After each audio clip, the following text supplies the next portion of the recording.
지적 대화를 위한 넓고 얕은 지식 1. 현실 세계. 역사, 경제, 정치, 사회, 윤리. 대화하고 소통하기 위해 필요한 건 언어가 아니다. 바로 공통 분모다. 지금의 당신과 나뿐만 아니라 과거와 미래의 사람들까지 아울러서 모두가 함께 공유하는 공통 분모. 우리는 그것을 교양, 인문학이라고 부른다. 교양과 인문학은 단적으로 말해서 넓고 얕은 지식을 의미한다. 그것은 내가 발 딛고 사는 세계에 대한 이해이다. 세계에 대해 이해하게 되면 그때서야 세계에 발 딛고 있던 나를 이해하게 된다. 그리고 깊어진 나에 대한 이해는 한층 더 깊게 세계를 이해하는 토대가 된다.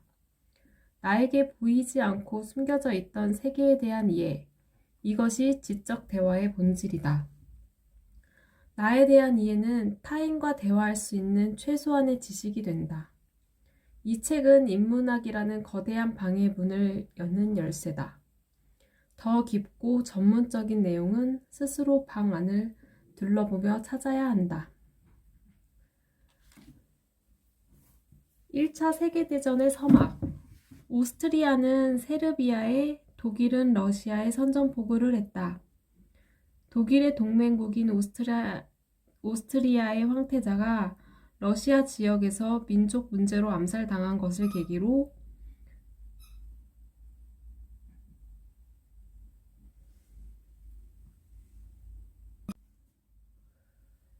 예수와 바라바.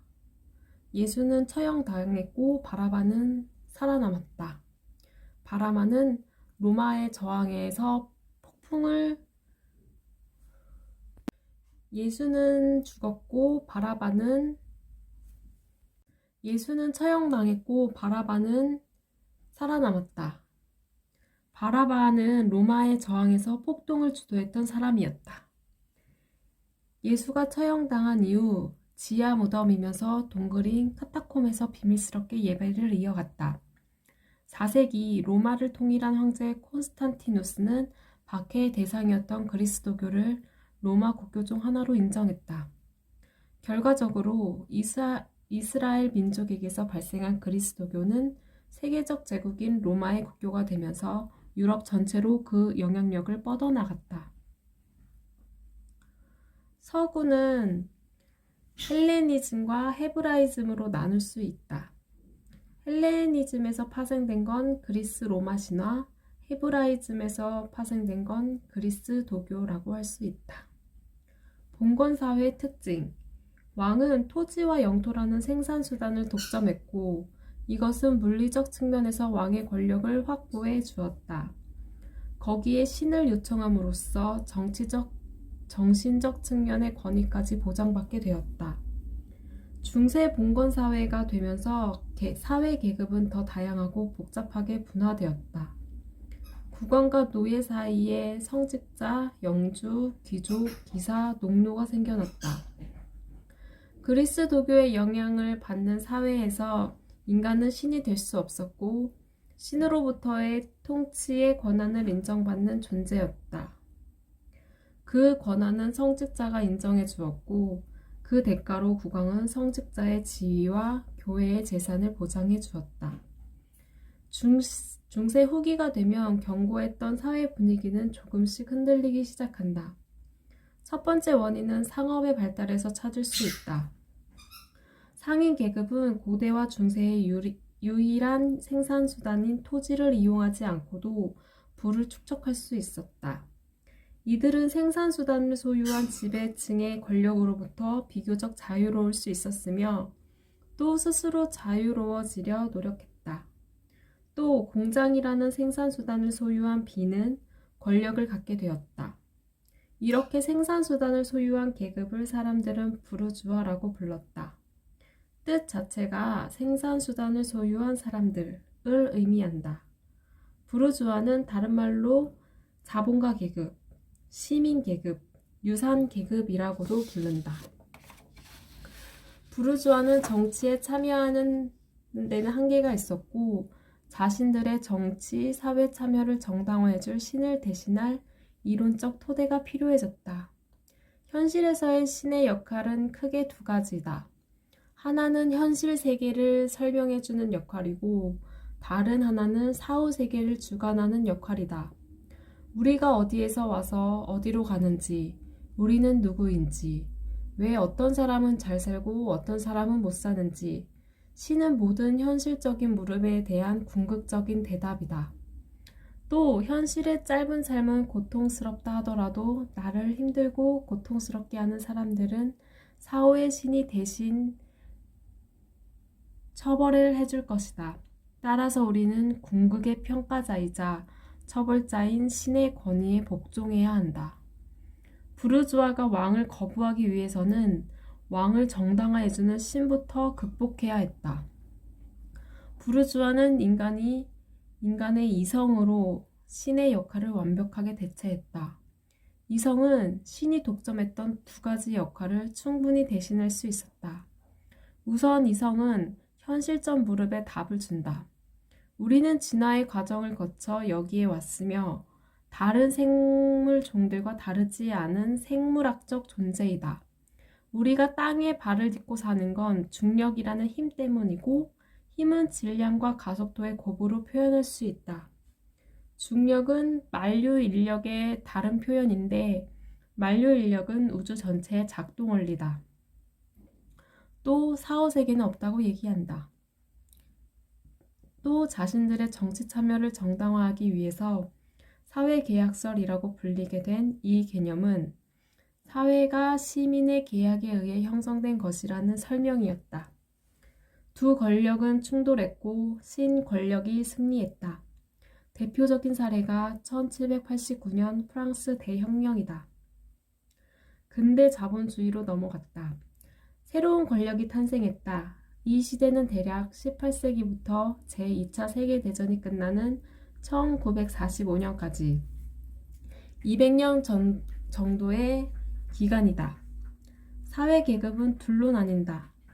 부르주아와 생산수단을 소유하지 못한 프롤레타리아, 노동자 계급, 무상 계급이라고도 한다. 자본주의는 공장을 기반으로 하기에 공장의 특징이 자본주의의 특징으로 이어졌다. 물품을 구입하려는 욕구보다 이미 생산된 물품이 더 많은 상태가 자본주의의 특성이다. 공급 과잉의 상태는 무엇인가 비정상적인 상태가 아니라 자본주의의 가장 일반적이고 본질적인 상태이다.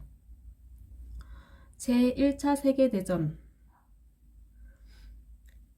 독일, 오스트리아, 헝가리, 이탈리아가 동맹을 맺었고 영국, 프랑스, 러시아가 협력을 했다. 영국, 프랑스, 러시아가 협력한 이유는 국가 주도의 중화공업을 중심으로 급속히 성장하는 독일이 자신들의 식민지를 위협하려는 걸 알았기 때문이다. 결국 동맹국이 패했다. 1919년 6월 28일 프랑스 베르사유 궁전에서 승전국들은 전쟁의 책임을 물어 전쟁 범죄국인 독일과 조약을 맺었다. 자본주의는 전쟁과 가까울 수밖에 없다. 전쟁은 자본주의 국가들을 유혹한다. 사실 오늘날의 자본주의를 유지해주는 핵심 요소는 두 가지다. 하나는 전쟁이고 하나는 유행이다. 일본은 수요를 창출하기 위해 1894년 청일전쟁, 1904년 러일전쟁을 일으켜 타이완, 조선, 사할린을 식민지로 얻었다.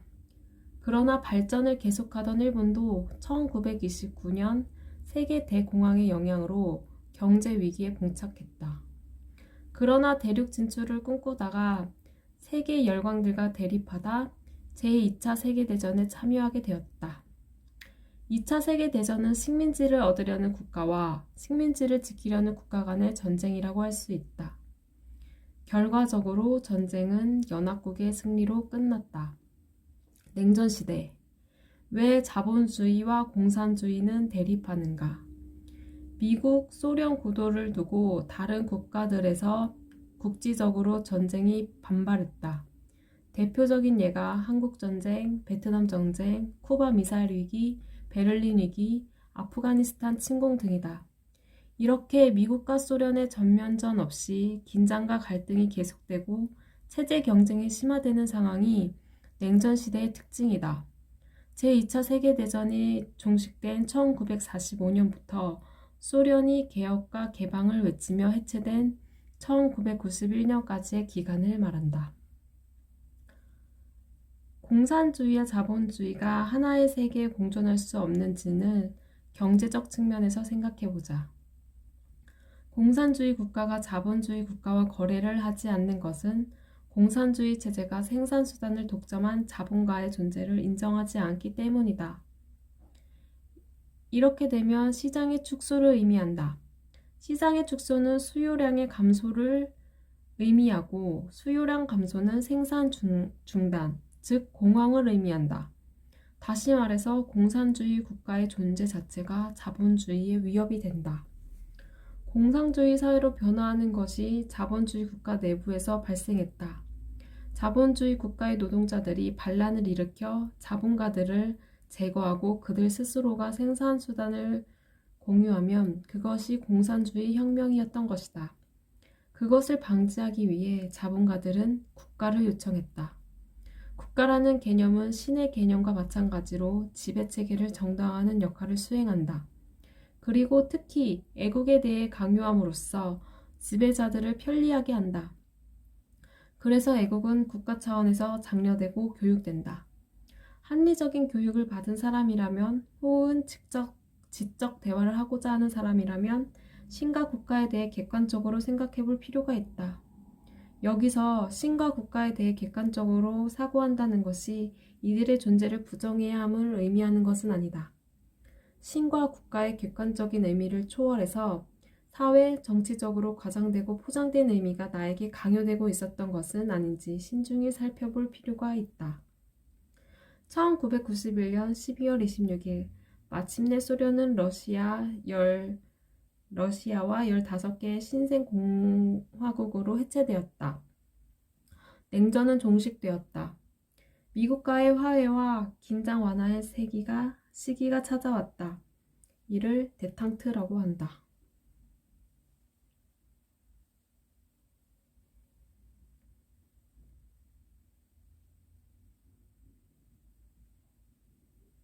신자유주의 탄생. 새롭고 독특한 경제체제의 세계. 지금 내가 발딛고 있는 세계가 매우 독특한 세계임을 아는 것. 내가 사는 세계가 지금까지의 인류 전체가 살아왔던 평균적이고 보편적인 삶의 모습은 아님을 아는 것이 중요하다. 세계 경제 대공황. 가격 경쟁은 대공황으로 이어졌다. 수요를 늘리는 방법은 두 가지이다. 하나는 시장을 개척하는 것이고 다른 하나는 상품의 가격을 낮추는 것이다. 이 중 새로운 시장을 개척하는 방법이 역사를 제국주의를 이끌어 제1차 세계대전으로 귀결되었던 모습을 확인했다. 두 번째, 가격 하락을 하려면 노동자가 해고되면 소비가 위축된다. 노동자는 노동자인 동시에 소비자이다. 해고당한 노동자는 소비 능력을 상실한 소비자와 동일하다. 다시 말해 사회 전체적으로 실업자가 늘어나면서 소비도 줄어들 수밖에 없다. 1929년 경제공황이 발생했고 미국, 러시아, 독일의 극복 방안을 살펴보려 한다. 미국은 뉴딜 정책을 펼쳤다. 당시 미국 대통령이었던 루스벨트가 시행한 경제정책으로 국가가 시장에 적극적으로 개입해서 자유시장의 문제점을 해소하려는 의지를 담은 정책이었다. 즉, 공급 과잉이라는 자본주의의 내적 문제점을 정부가 인위적으로 개입했다. 러시아, 자본주의를 폐기하고 공산주의 체제를 선택한다.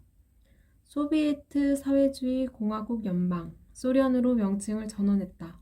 공산주의로 돌아선 것은 1917년 혁명에서 비롯되었다. 이후 1922년 소비에트 연방이 설립되었다. 독일, 홀로코스터 시작.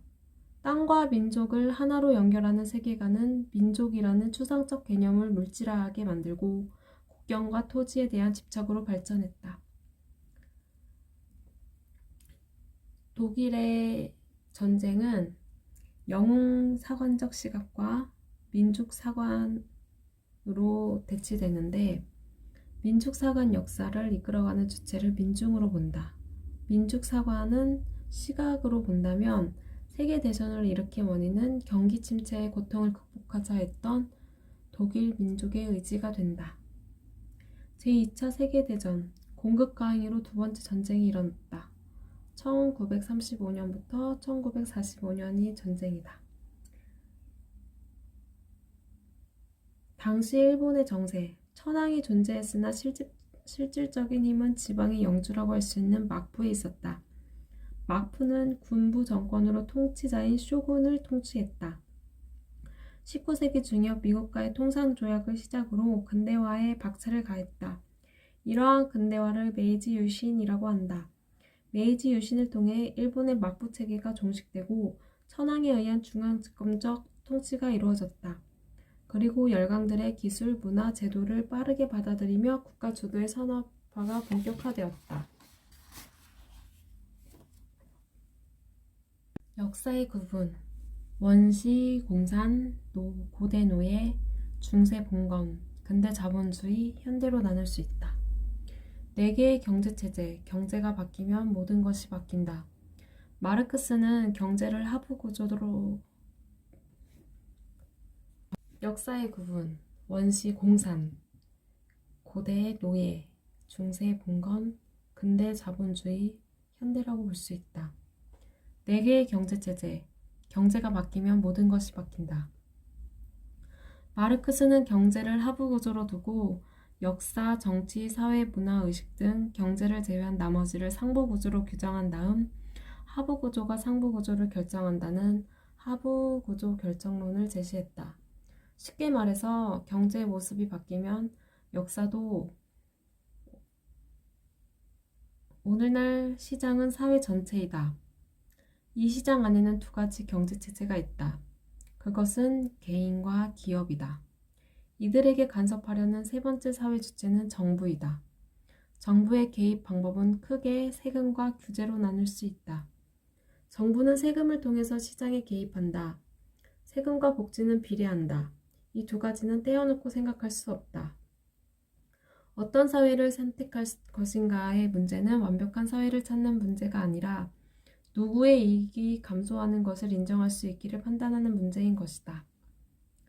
자본주의와 공산주의.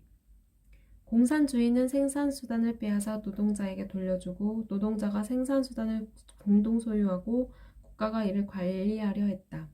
이를 국유화라고 한다. 초기 자본주의, 후기 자본주의, 신자유주의. 자본주의는 어떻게 변화해 왔는가?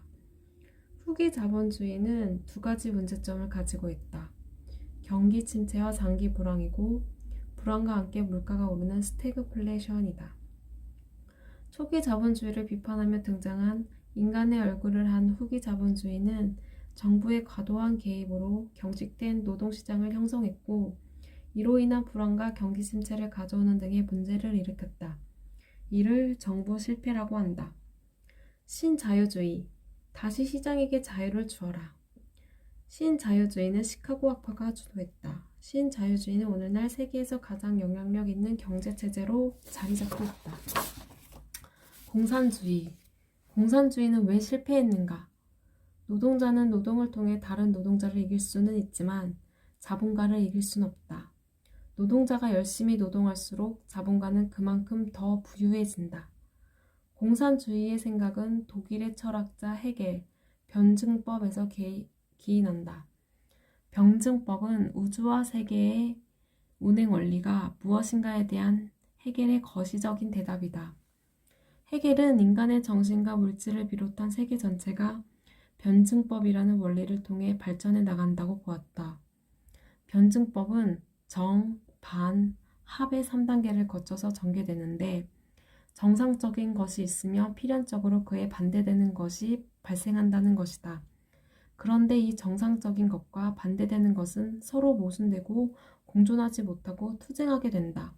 그리고 이 투쟁의 과정을 거쳐 2가지를 모두 극복한 종합이 새롭게 등장한다. 하지만 이 종합도 결국 정상적인 것이 되고 필연적으로 모순 관계에 반대되는 것을 만들어내게 된다. 이러한 정, 반, 합의 과정은 끊임없이 반복하면서 하나의 방향으로 발전해 나간다. 국가는 실제로 존재하는 것이 아니라 개개인의 머릿속의 관념으로서 존재한다. 공산주의와 사회주의의 구분. 엘리트 계급이 스스로 권리를 내려놓고 노동자의 권리를 보장해 나가야 한다는 입장을 사회주의라 한다. 누가 사회를 바꿀 수 있는지에 대한 입장 차이로 구분한다. 과도기적 단계로서 국가와 정부를 대리하는 소수의 정치 엘리트들에 의해 운영되는 사회가 필요한데 이를 사회주의라 한다. 사회주의가 조금 더 온건한 방식이라고 할 수 있다. 공통적으로 정부 개입에 의해 국가 주도의 경제 발전이 추진되는 사회는 라는 유사점이 있다. 역사와의 연계.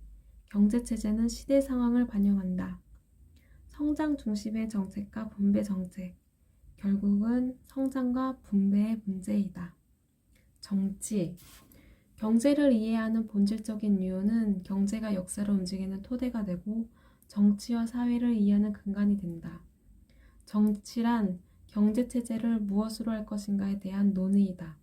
하나는 시장의 자유를 주장하는 입장으로 우리는 이를 정치적 보수라고 한다. 다른 하나는 정부의 개입을 주장하는 입장으로 우리는 이를 정치적 진보라고 한다. 보수와 진보의 개념은 앞서 이해한 경제체제로부터 도출된다. 지금 우리는 세계를 바라보는 두 시각을 구분하고 있다. 하나의 시각은 우리가 살고 있는 이 세계가 그나마 최선이며 비교적 안정적이라는 것이다. 다른 시각은 이와 반대로 세계가 치명적인 문제를 안고 있으며 불안정하다는 것이다. 정부의 개입을 비판하고 시장의 자유를 중시하는 신자유주의가 그나마 최선의 체제이므로 계속 유지해야 한다는 입장은 현재의 사회 모습을 계속 유지하는 입장이다. 그래서 이러한 입장을 우리는 보수 혹은 우파라고 한다. 보수란 안전지향적인 사람들을 말하는 것이 아니라 구체적으로 신자유주의를 유지하려는 입장을 말하는 것이다. 이와 반대로 신자유주의를 비판하는 입장을 진보 혹은 좌파라고 한다. 이들은 시장의 자유를 중시하는 신자유주의의 입장을 비판하고 정부의 개입이 필요함을 주장한다. 우리는 보수와 진보를 구분하는 개념이 신자유주의에 대한 태도에 있음을 이해했으며 보수와 진보가 궁극적으로 누구의 입장을 대변하는지도 알게 되었다. 보수와 진보의 궁극적인 차이는 세금과 연결되어 있다. 욕먹고 비난받아야 할 사람은 정치인이나 정당이 아니라 어떤 정당이 자신을 대변하는지 모르고 투표하는 사람들이다. 정당의 상징색에 대해 알아보자. 역사적 측면을 고려할 때 세계적으로 자유주의는 파란색을, 사회주의는 빨간색을 상징색으로 사용해왔다. 그 기원은 프랑스 대혁명이다. 파란색, 보수, 자유를 의미한다. 흰색은 평등, 빨간색은 진보, 우회를 상징한다. 반면 한국, 미국, 일본 등 자유주의 국가에서는 국가에서의 정당의 상징성이 정통적인 맥락과는 무관하게 사용된다. 대표적으로 미국의 공화당은 빨간색, 민주당은 파란색을 상징색으로 사용한다. 한국 사회의 진정한 의미의 진보 정당이 막강한 영향력을 행사하게 될 때에야 한국 정당의 상징색은 세계 보편의 색상으로 원위치를 찾게 될 것이다. 언론과 방송. 본질적으로 미디어를 흔드는 것은 정치 권력이 아니라 기업이다. 반대로 미디어가 기업의 이익에 따라 정치 권력을 흔들려 한다. FTA, 무상급식, 민영화, 보수와 진보를 현실에 적용해보자. 우선 자본주의 사회의 모든 문제는 자본가와 노동자의 대립에서 발생한다고 볼 수 있다. 사회에서 발생하는 특정 사안에 대해 이해하기 위해서 신문을 보고 정보를 검색하는 것은 실제 그 사안의 본질을 이해하는 데는 큰 도움이 되지 않는다. 사회 문제를 보수와 진보로 구분하지 못하고 자본과 노동자의 대립으로 구분하지 못하고 시장의 자유와 정부의 개입 간의 갈등으로 구분하지 못하고 세금의 인상과 인하의 관점에서 보지 못하는 사람은 세상이 혼란스럽고 복잡하며 어렵다. 거시적 구분과 분석이 사회의 대립을 이해하는 명확한 틀로 작용한다. 세계는 생각보다 단순하다.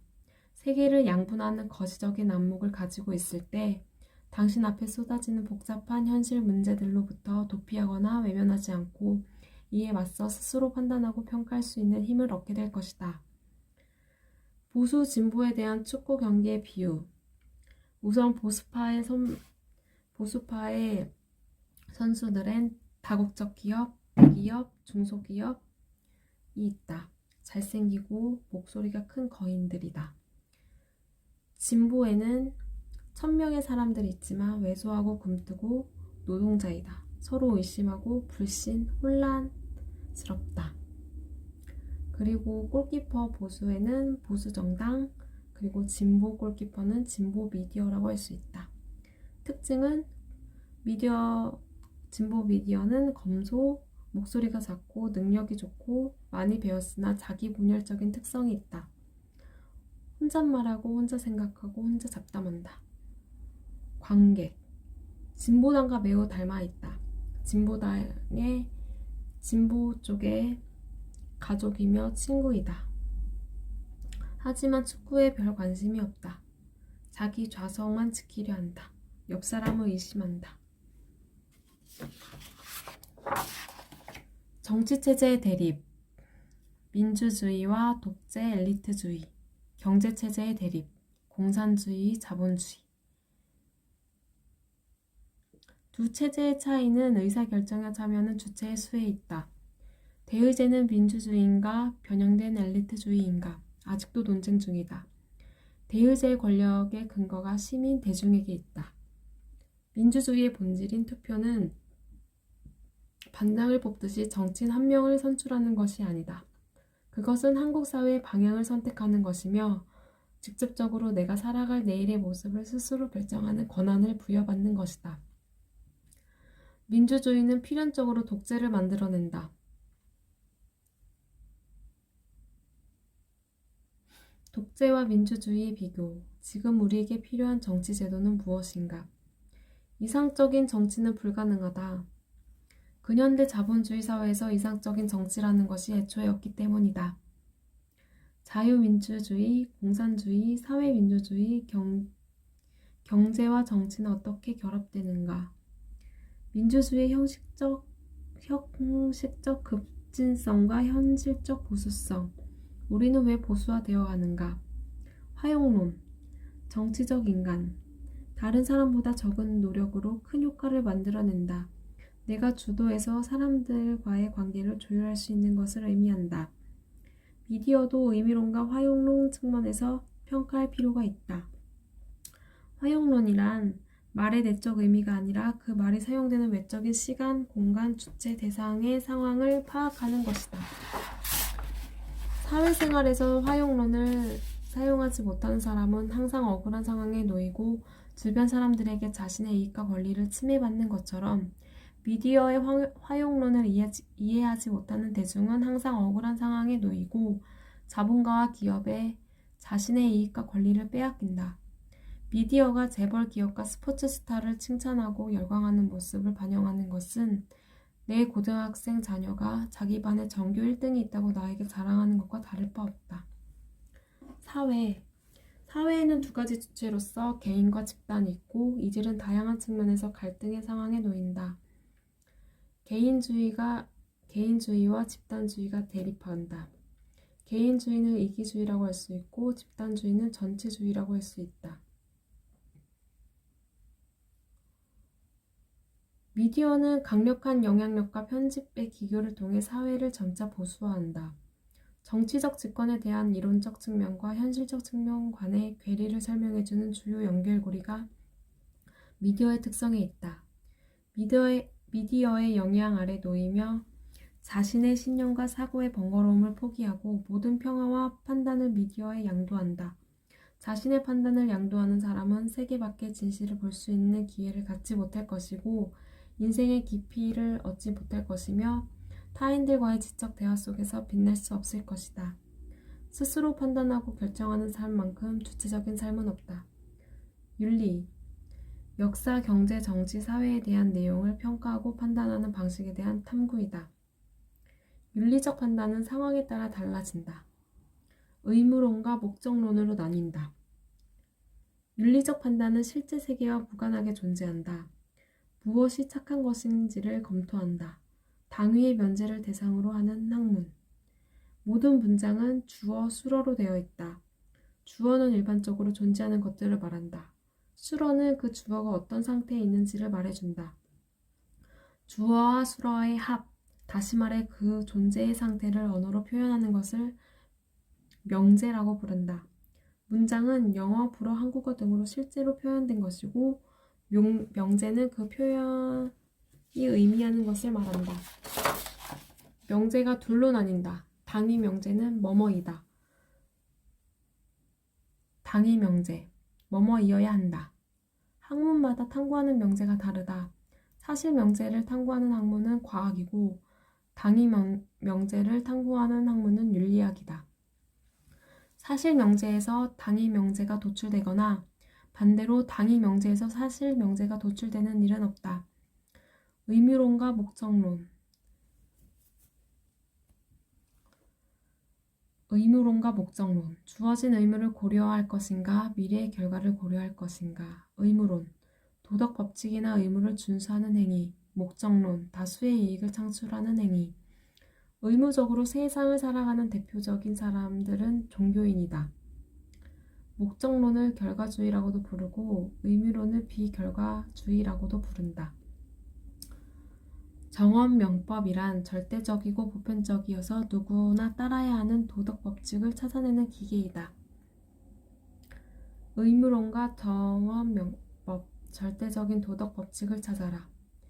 칸트. 비판은 할 수 있고 없는 것의 한계를 규정해주는 것이다. 목적론과 공리주의, 최대 다수의 최대 행복을 구하라. 벤담 밀, 양적 공리주의, 질적 공리주의. 모든 행위의 시비는 그것이 사람의 행복을 증진하는 여부에 의해서 평가되어야 한다. 최대 다수의 행복 추구. 밀, 배부른 돼지보다 배고픈 인간이 되는 것이 낫다. 만족한 바보보다 불만족한 소크라테스가 되는 것이 낫다. 쾌락과 행복의 질적인 차이를 인정함으로써 개인의 자유, 평등 등 인간의 최소한의 권리와 가치들을 지켜낼 수 있었다. 하이에크와 롤스, 어떤 사회가 윤리적인가? 사회를 변모시킬 열쇠는 세금이다. 세금을 올리거나 낮추는 일은 사회 전체의 방향성을 결정하는 가장 강력적인 방법이다.